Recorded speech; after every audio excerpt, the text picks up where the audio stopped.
Islam menyuruh kita untuk menjadi orang yang kaya. Kaya memiliki materi yang sumbernya jelas dari hal-hal yang halal. Dari mana dalilnya Ustaz? Bisa nggak dijelaskan kepada kami? Bukankah orang miskinnya muslimin lebih dulu masuk ke dalam surga sebelum orang kaya? Sebagaimana disebutkan dalam hadis sahih, saya akan menjawab iya. Dan ulama merincikan kenapa orang miskin lebih dulu masuk ke dalam surga, karena hisab mereka lebih cepat. Bukan berarti mereka mengalahkan orang-orang yang kaya. Sampai ulama berselisih pendapat dan ujung-ujungnya paling banyak pendapat tentang masalah mana yang lebih afdal. Orang kaya yang suka bersyukur dengan orang miskin yang suka bersabar. Mana yang lebih afdal posisinya? Ujung-ujungnya adalah mereka menemukan ternyata orang yang kaya bersyukur lebih afdal daripada orang yang miskin sabar. Dua-duanya punya potensi, dua-duanya punya fadilah. Tapi di sini ternyata ada hal yang luar biasa yang kadang-kadang luput dari kaum muslimin. Saya jelaskan beberapa dalil ikhwas sekalian. Tentu ini bukan menyalahkan teman-teman kita yang miskin, tidak. Karena Anda miskin pun bisa mengubah nasib. Karena miskin itu masuk dalam takdir ikhtiar. Masuk dalam takdir ikhtiar. Itu potensi. Allah berikan waktu kita sama semuanya. Ya, samanya itu adalah 24 jam. Semua punya mata dua, punya kuping dua, tangannya dua, kakinya dua. Semua punya potensi yang sama. Waktunya sama-sama 24 jam. Sama-sama lahir dari rahim seorang ibu. Kenapa kok ada orang yang maju dan ada orang yang tidak maju?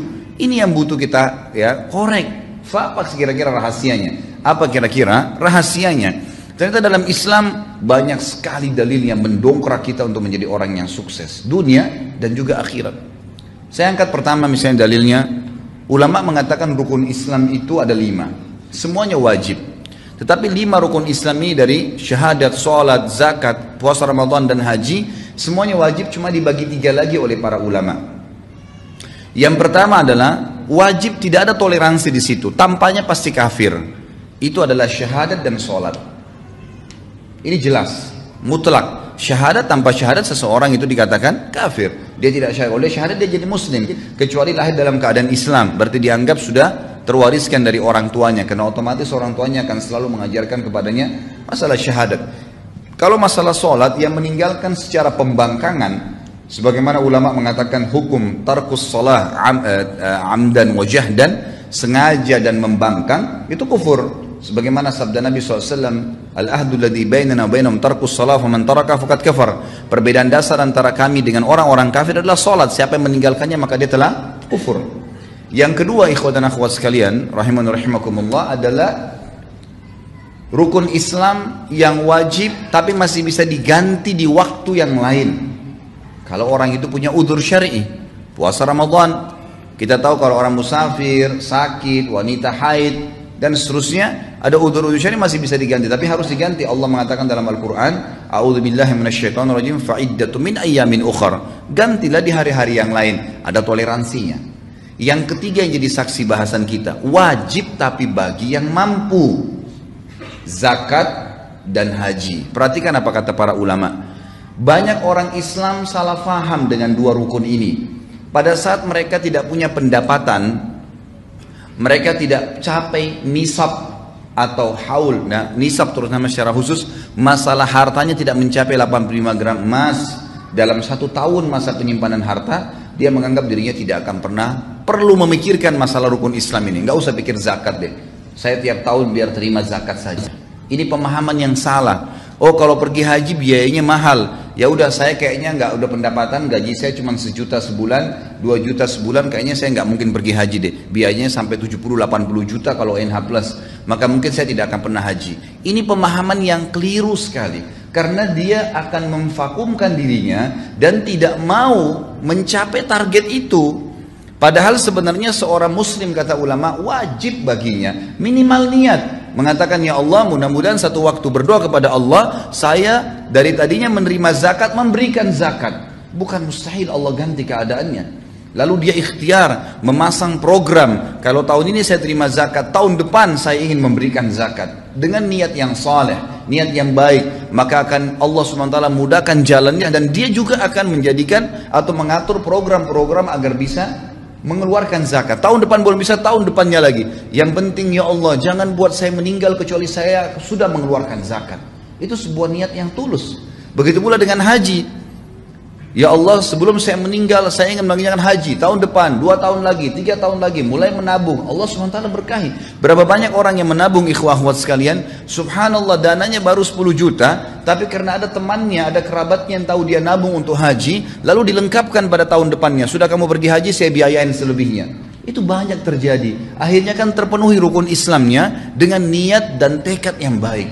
Ini penting sekali. Dan ini sekaligus mendobrak ya pemahaman umat Islam bahwasanya lebih baik ya dalam keadaan miskin dan susah daripada keadaan kaya. Ini pemahaman yang salah. Dan Anda semua mampu untuk keluar daripada belenggu itu sebenarnya.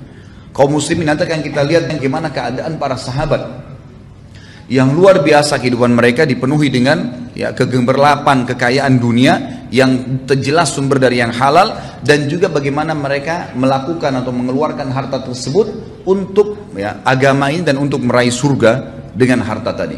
Dalil yang kedua, ikhwah akhwat sekalian, tentang masalah pentingnya orang menjadi orang yang kaya, sebenarnya punya pendapatan. Kaya ini relatif ya, bukan berarti orang sudah punya triliunan rupiah. Kaya itu ulama berikan definisi adalah orang yang sehat badannya, kemudian punya pendapatan yang mencukupi untuk kebutuhan dia, dan juga bisa mengeluarkan untuk sedekah. Itu sudah kaya namanya. Karena dia sudah punya pendapatan untuk keluarkan, jadi dia sudah tidak butuh bantuan orang. Itu namanya kaya.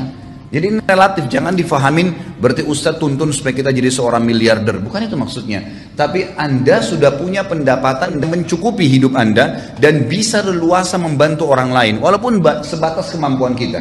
Itu sudah kaya namanya.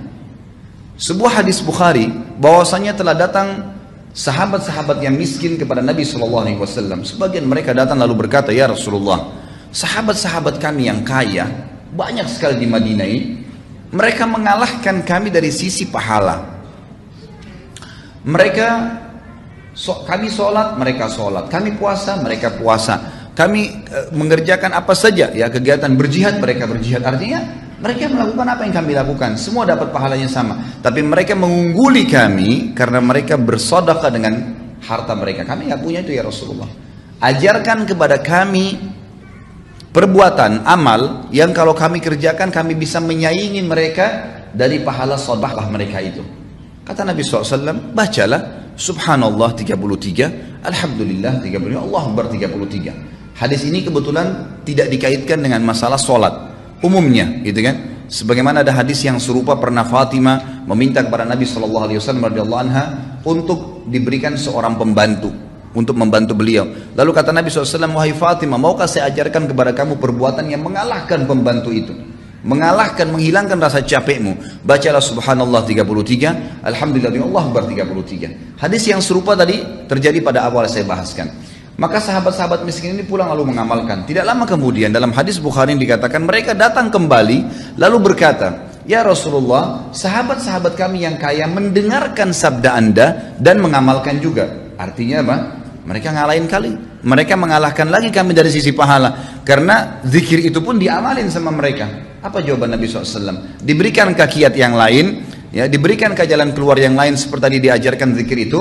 Jawaban Nabi SAW sederhana, memotivasi sahabat yang miskin, dzalika fadlullahi yu'tihi man yasha. Itu karunia Allah yang Allah kasih kepada siapa yang Dia mau. Maksudnya teman-teman sekalian, mintalah kalian kepada Allah agar bisa bersama-sama dengan orang-orang yang kaya itu. Coba cari karunia-Nya Allah Subhanahu wa taala. Jangan bergerak. Dalam pepatah bahasa Arab dikatakan fa inna harakat barakah, fa inna fi harakatin barakah. Setiap gerak upaya Allah akan nilai dan Allah akan memberikan berkah. Yang salah kalau seorang muslim vakum, bahkan kadang-kadang subhanallah kerja di sebuah tempat yang haram, lalu mengatakan saya mau makan apa ya kalau saya keluar dari sini? Subhanal Khaliq. Lalu Anda waktu di rahim ibu Anda selama 9 bulan pernah berpikir nggak makan dari mana? Ibu kita setengah mati ngunyah makanan, lalu kita mengambil saripatinya. Dia setengah mati minum yang bergizi, ya, yang bernutrisi tinggi dan seterusnya. Kita cuma ambil saripatinya. 9 bulan kita nggak pernah pikir makan dari mana. Waktu kita masa anak-anak, belasan tahun, bahkan mungkin Anda sampai SMP, SMA, itu Anda tidak pernah berpikir dari mana orang tua kita dapat uang. Kita cuma tahu butuh bayar ini, butuh beli ini dan seterusnya. Cuma mengeluh saja dan dibelikan. Dari mana Anda pernah berpikirkah dari mana uangnya? Kita makan terus bertahun-tahun. Kenapa setelah 2 tahun, 3 tahun kerja di sebuah instansi yang haram secara agama, konsekuensi tanggung jawabnya besar hari kiamat, lalu Anda mengatakan kalau saya keluar saya mau kerja di mana? Subhanallah. Dulu masih bayi, belum punya titel sarjana, tidak pernah takut. Sekarang sudah sarjana ketakutan. Mana iman dan amal soleh kita? Mana keyakinan kepada Allah Subhanahu wa taala?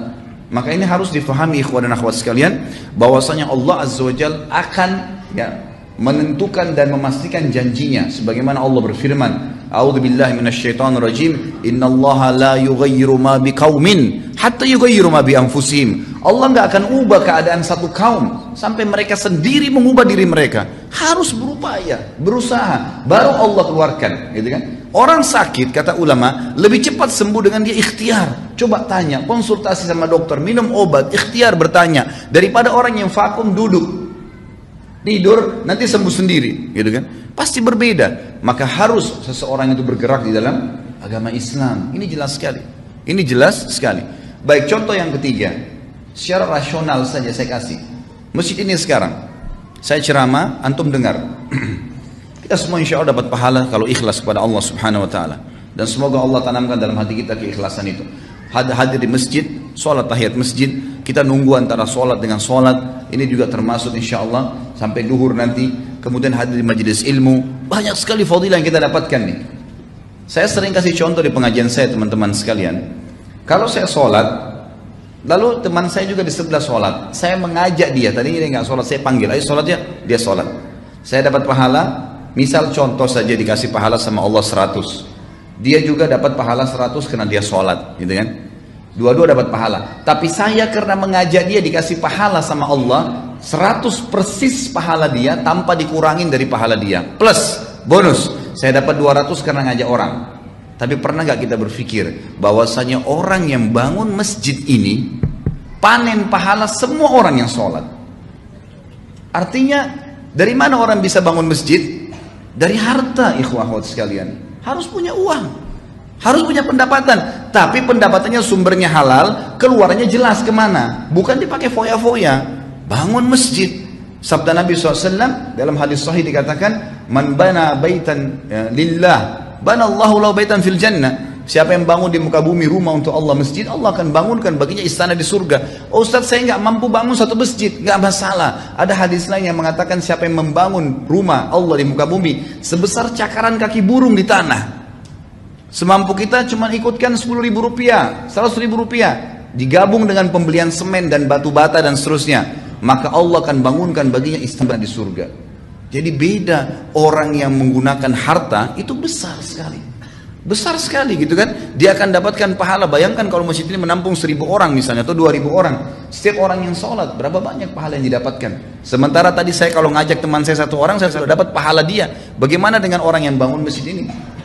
Rumah anak yatim, perbaikan jalan, banyak sekali kegiatan-kegiatan sosial, mencetak Al-Quran, kan? Belum lagi kalau kita bicara jihad di jalan Allah Subhanahu Wa Taala. Dan ini peran yang paling besar dari Uthman bin Affan yang akhirnya membeli surga dengan hartanya. Karena beliau luar biasa dalam menginfakkan hartanya. Dan subhanallah, kata kuncinya di sini, Uthman bin Affan tidak punya ijazah dari Amerika ekonomi. Uthman bin Affan tidak paham komputer zaman dulu. Uthman bin Affan radhiyallahu anhu adalah seorang yang lahir dari Mekah, belum bisa membaca dan menulis. Karena masyarakat Mekah itu tidak bisa membaca dan menulis. Tapi kita lihat nanti bagaimana kekayaan yang Allah Azza wa Jalla bukakan karena satu kata kuncinya, sumbernya halal, kemudian rajin berinfak, itu dibukain sama Allah Subhanahu wa taala. Berapa banyak orang yang punya ijazah S1, S2, S3, profesor, biasa saja keadaannya. Berapa banyak orang yang punya perusahaan banyak, besar, mobilnya mewah, tapi pada saat meninggal ternyata utangnya lebih besar daripada asetnya karena terlibat dalam masalah ribawi. Apakah ini dianggap prestasi dunia, ikhwan dan akhwat sekalian? Atau seseorang yang dasarnya memang tidak punya ijazah? Bukan saya katakan Anda vakum, jangan cari ijazah, bukan. Saya ingin membuka wacana, ternyata bukan ijazah yang mendatangkan sebuah rezeki, tapi kita keyakinan kepada Allah Subhanahu wa taala sebagai pemberi rezeki yang akan membuka itu, yang akan Allah Subhanahu wa taala berikan kepada kita. Sumbernya jelas, halal, dan dikeluarkan di jalan Allah, rajin mengeluarkan jalan Allah. Nah, kita yakin titipan dari Allah, maka secara otomatis Allah akan limpahkan ya apa yang sebenarnya kita minta.